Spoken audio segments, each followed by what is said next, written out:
and go to significance. And we know that we can go to that stage of significance when we serve others. We know that the Lord has taught us to be generous in what the Lord has blessed us with so much. We also in our heart wanted to share. We want people to feel that they will also be blessed when they come to know the Lord in their lives.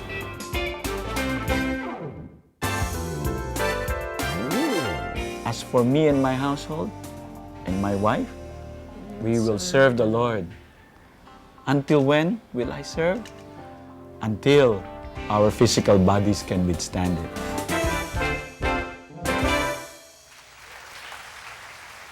Thank you, Rolly. Thank you, Donna. My message for you is that if you increase your service, you will increase your income. Ask me why. Because it's written in the law of God's universe, in every single atom of this universe, God says, when you serve, you get rewarded. When you serve, you get paid. You might not get paid right away. And when you serve this one person, that person may not be the one to reward you. But the universe of God will see to it that you will be rewarded. Did you get me? Parang hindi. When you serve, it will always come. The reward will come. Sometimes we're impatient. Sometimes we don't know when. And you might tell me, Brother Bo, I highly object. I've been serving all my life. You might say, I'm still poor. What are you talking about? Brother, sister, I can see myself in the same question. I started serving God when I was 12 years old. I continued serving God all the way until I was 32, and I was poor for 20 years. I was a poor missionary. I was so poor, I remember one time I was filling up an application form for a visa. And then the question said, what is your net worth? At that time, I didn't know what in the world was net worth. Lambat? What's net worth? I go to this guy beside me, what is net worth? And he said, oh, your assets. Oh, assets. What are assets? And he said, if you have a house, do you own a house? No, I don't own a house. Do you own a car? Yes and no. Why yes and no? I own a Jeep, the one that you assemble in the backyard. The one, model 1943 during the Japanese time, And so he said, if you sell it today, how much will it be worth? And I said, 1,500 pesos, That's how much I will pay the person who will get my Jeep, Because it conks out every 2 days.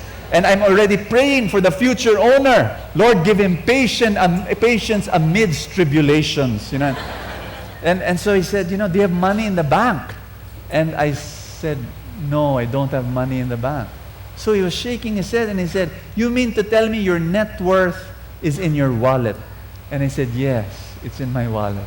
So I got my wallet, I counted the money, and then I wrote down the answer in my what is your net worth question. Obviously, I was denied a visa that day. I was poor for 20 years. I was serving like crazy. I would give talks, I would lead worship, I would arrange the chairs of the prayer meeting, I would mop floors, I would clean the toilets, I would wash the dishes, I would sing in the choir, I would play the guitar for the music ministry. You name it, I did it. The only 2 ministries I did not join and serve was the kitchen ministry and the dance ministry. Simply because kitchen, I did not join because I didn't want people to die of food poisoning. And I did not join the dance ministry because I didn't want people to die from laughing. And then at the age of 32, I decided to become rich. And you see, this is what I'm saying. All the blessings were there. All the financial blessings were all there. But the reason why I remained poor was because, number one, I did not want to become rich. Ganun pala yun.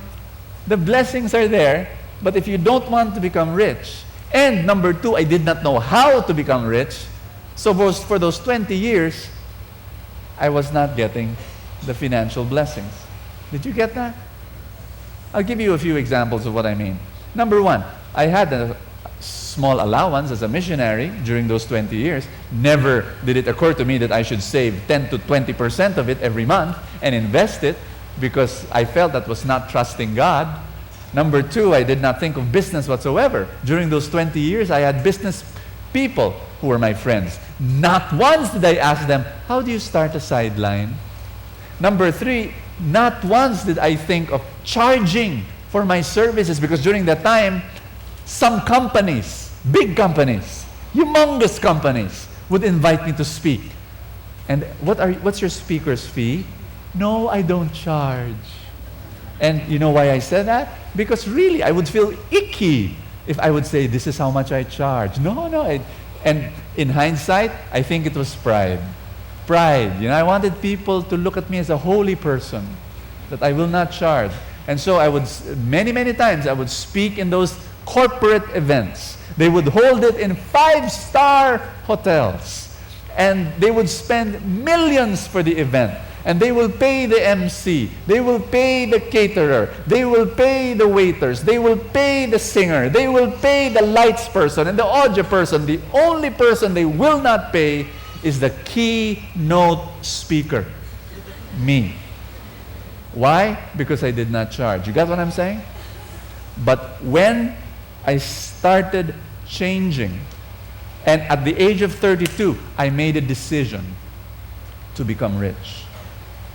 I said, Lord, prosper me so that I can prosper others. This is the reason why I want to become rich, so that I can bless your people and be generous. I want to be a channel of your blessing. The moment I did that, things began to happen. The blessings that were there came into my life. Do you want to prosper? Yes. Increase your service. Sabihin mo sa katabi mo, mag-serve ka na. And how do you do it? Ask me how. You increase your service in 3 ways. Increase the scale, increase the satisfaction, and increase the spirit. What do I mean by scale? Do you want to prosper? Then increase the number of customers that you serve. Henry C. is the richest man in the Philippines. So says Fortune Asia. According to that magazine, in 2009, he has a total net worth of $3.8 billion. Amazing when you think about it, that when he was 12 years old, he came from a mainland China and he was a poor boy. All he had was the shirt on his back. But today he has $3.8 billion. Why? One reason is that 1 million people enter into his malls, 35 malls all over. 1 million people. I'm not talking about his motive for service, but just his strategy. Friends, he serves 1 million people every day. I'm going to ask you this question. How many people do you serve? Now you know why you earn what you earn. Am I right? I have a school. I run a school. 150 students. My friend, she runs another school, a big school, 9,000 students. Now, answer this question. Who do you think earns more? Me or my friend? I give corporate talks today. I'm probably one of the highest paid corporate speakers in the country. What I receive as a speaker's fee, I donate it to our ministries. But because of the ministries that have expanded tenfold, I can only speak maybe about once a month. That's all I can afford, once a month. There's another speaker, friend of mine, Francis Kong, great business speaker. You know what? He speaks 2 to 3 times a day. Now, I'm going to ask you this question. Who earns more, me or Francis? Why? Because he serves more people. You got what I'm saying? So, tell someone beside you, increase the scale. Number 2, increase the satisfaction. Say satisfaction. You want to prosper? And increase I have a barber. His name is Bench. You know, when I enter his barber shop, I feel like a king. He treats me like royalty. I sit down on the throne, and then he gives me this really great haircut, you know, looking at all the details. I don't know if he's inventing it, but he really looks at every strand of hair, and then he gives me a nice massage, free shoulder massage that brings me to heaven. And then he gives me a nice hot towel on my face, you know, all the little extras. At the end of the cut, I always give him 200 pesos for his tip alone. And, you know, not only that, every time I need a haircut, the first guy I think of is Bench. Why? Because of the way he satisfies. Your service has to be so excellent. You won't have problems looking for a customer, but customers will start looking for you. But I'm not only talking to entrepreneurs. Entrepreneurs, raise your hand. Those of you who want to become entrepreneurs, raise your hand. Okay. Believe that as you serve with excellence, God will prosper you. Yes? Employees, raise your hand. I'm going to speak to you and I'm going to say this.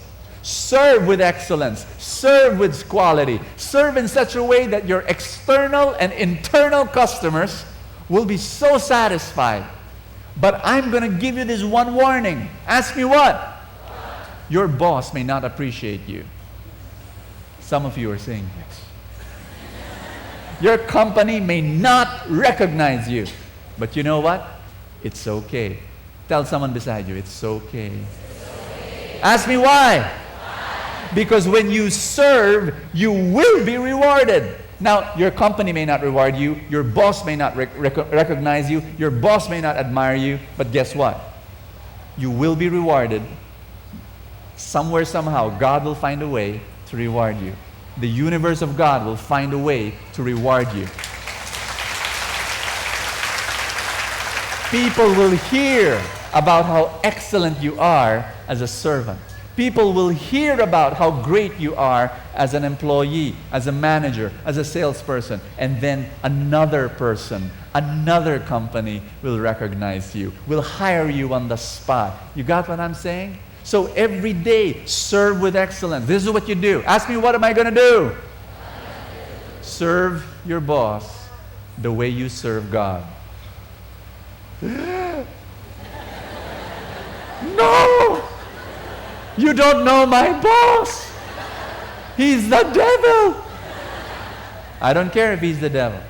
You serve your boss and you serve your company the way you serve God. The way you serve God. And then God will reward you. Your promotion will not come from your boss. Your promotion will come from the Almighty God.